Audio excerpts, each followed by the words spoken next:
¿Qué tal, amigos? ¿Cómo estáis? Bueno, después del parón de Semana Santa vamos a reanudar el segundo capítulo del reglaje de suspensiones. Lamento la tardanza, amigos. Bueno, adelante, intro.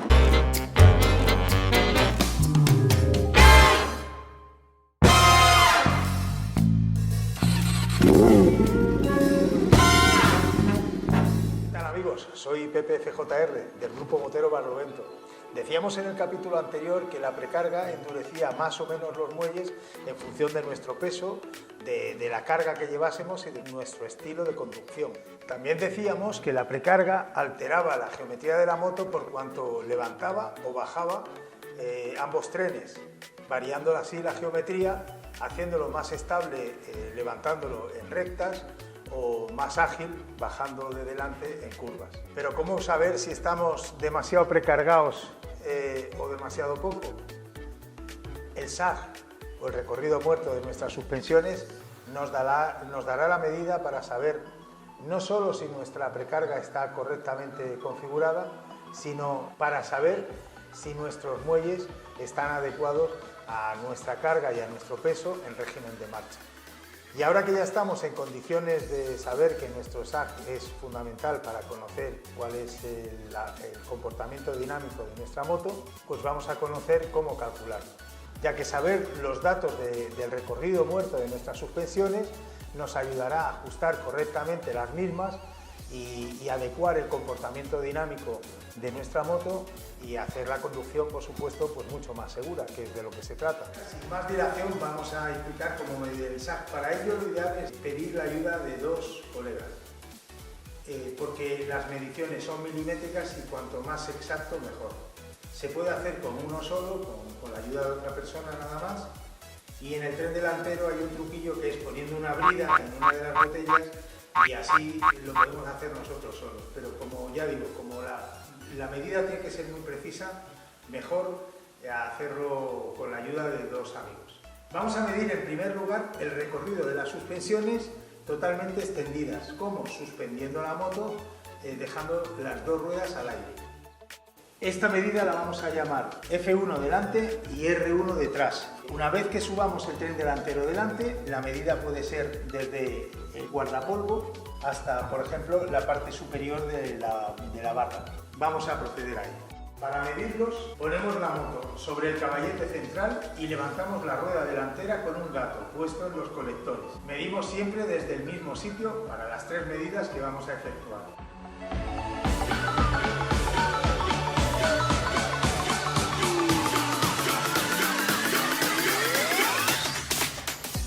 En segundo lugar, vamos a medir el recorrido con la moto en reposo sobre el suelo. Para ello nos hará falta la ayuda de un amigo, como hemos dicho.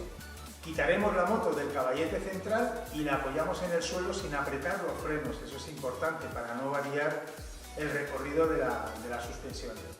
Sobre un suelo horizontal sostenemos la moto y tras menear ambas suspensiones para que se asienten bien, el amigo nos puede hacer las medidas mientras nosotros sostenemos la moto. Y por último, medimos el recorrido con la moto sobre el suelo, con el piloto encima y completamente equipado. Nos equipamos completamente con cascos y guantes incluidos y nos montamos encima de la moto. Meneamos un poco las suspensiones y sin tocar los frenos pedimos a un segundo colega que nos sostenga la moto con nosotros encima y con los pies en las estriberas, como si estuviéramos en posición de salir a rodar. Y el amigo medidor que haga lo suyo en estas condiciones y nos sacará la tercera medida, que será la F3 delante y R3 detrás. Es importante que para hacer las mediciones tomemos dos puntos fijos de la moto, tanto en el tren delantero como en el tren trasero. Y de esta forma obtendremos los dos tipos de SAG o los dos tipos de recorrido muerto. A uno lo vamos a llamar el SAG estático y al otro el SAG dinámico.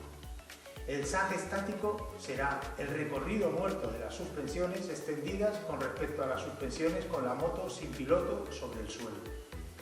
Y el SAG dinámico, que será el recorrido muerto de las suspensiones extendidas respecto a las suspensiones con piloto encima de la moto. Atención a esta tabla, que no la vais a encontrar en ningún sitio. Ojo. Aquí establecemos los márgenes de los valores SAG. para esta FJR. La horquilla tiene un recorrido de 135 milímetros, los valores que salen son los que veis en la tabla. Asimismo con el amortiguador trasero, cuyo recorrido son 125 milímetros. Ojo, los valores son los ideales, pero orientativos, es decir, no van a misa, entendedme, no nos volvamos locos si no estamos dentro de los mismos. Pero estar dentro de ellos sí que va a garantizar que nuestra moto está perfectamente equilibrada en suspensiones y con la precarga adecuada para nuestro peso. Esto es muy importante.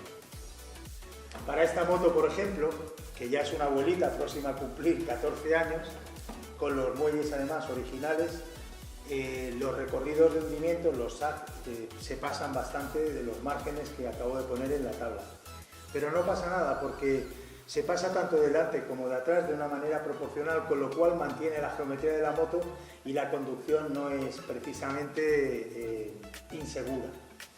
Evidentemente está muchísimo más cerca de hacer topes.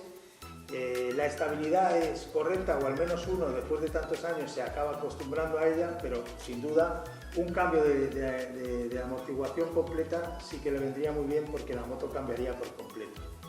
Por eso digo que no nos volvamos locos con que nuestra moto no entre del todo en parámetros. Además, hay tres causas para que en la FJR haya un hundimiento excesivo, es decir, los SAC normalmente son muy grandes. En primer lugar, bueno, en este caso porque la FJR ya tiene, como he dicho, muchos años, es una máquina vieja y las suspensiones están un tanto vencidas. En segundo lugar, porque en mi caso concreto, el peso del piloto con el equipamiento completo y cuando voy con maletas y cargados, pues no es, y si encima voy con copiloto, yo no soy el estándar de los 80-85 kilos que decíamos para lo que está diseñado en origen de fábrica la moto. Y en tercer lugar, porque la FJR como modelo de turismo pues siempre ha salido con las suspensiones bastante blanditas, por aquello de que primase el confort como una rutera de altos vuelos, ¿no? Que es. Pues nada, ya hemos medido los SAC y ¿ahora qué? Bueno, pues muy fácil, usamos la medida del SAC estático para, jugando con la precarga, tratar de meter nuestra moto en esos márgenes que os acabo de dar. Si los tenemos dentro de márgenes, perfecto, dejamos la precarga como la tenemos, de momento. Luego ya la ajustaremos, si nos gusta más conducción deportiva o no, pues ajustaremos más o menos la precarga en función de nuestra conducción. Pero de momento vamos a jugar solamente con los valores de los SAC para calcular dónde tenemos que tener de partida nuestra precarga. Entonces ajustamos la precarga tanto de delante como de atrás para entrar en el SAC estático, ¿de acuerdo? Conforme a la tabla que os he puesto. Vamos hacia la horquilla para ver dónde vamos a variar la precarga de la misma.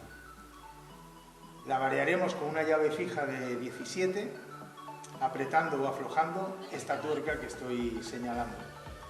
A medida que apretamos más, vamos a ir viendo menos rayas marcadas sobre el cilindro y estaremos añadiendo más precarga.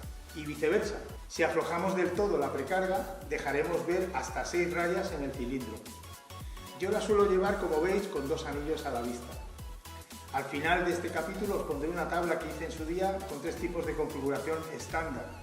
A una primera la llamé de fábrica, que es la que traía de origen cuando la compré nueva. Luego una de carretera, que es la que yo uso y a mí me va bien para rutear e incluso para ir alegre y curvear, ¿no? Y son unos reglajes tirando a duros. Y luego una de circuito, que es una configuración extra dura y que, bueno, a algunos compañeros de buena tinta sé que le funcionaban bien en circuito. Pues nada, vayamos ahora entonces a analizar el SAC dinámico. Los valores que hayamos obtenido nos dan la medida de cuán ajustados están los muelles a nuestro peso en orden de marcha. Si nos salimos claramente con un SAC dinámico excesivo, nos estará indicando que nuestro peso requiere unos muelles más duros. Y viceversa, si el SAC dinámico es muy pequeño, nos estará indicando que necesitaremos muelles más blandos para el peso que nosotros llevamos en orden de marcha. Pero recordad siempre configurar la misma precarga tanto de delante como de atrás, es decir, que si precargamos de delante mucho, es conveniente también precargar también de detrás para mantener la geometría de la moto y así la conducción segura de la misma.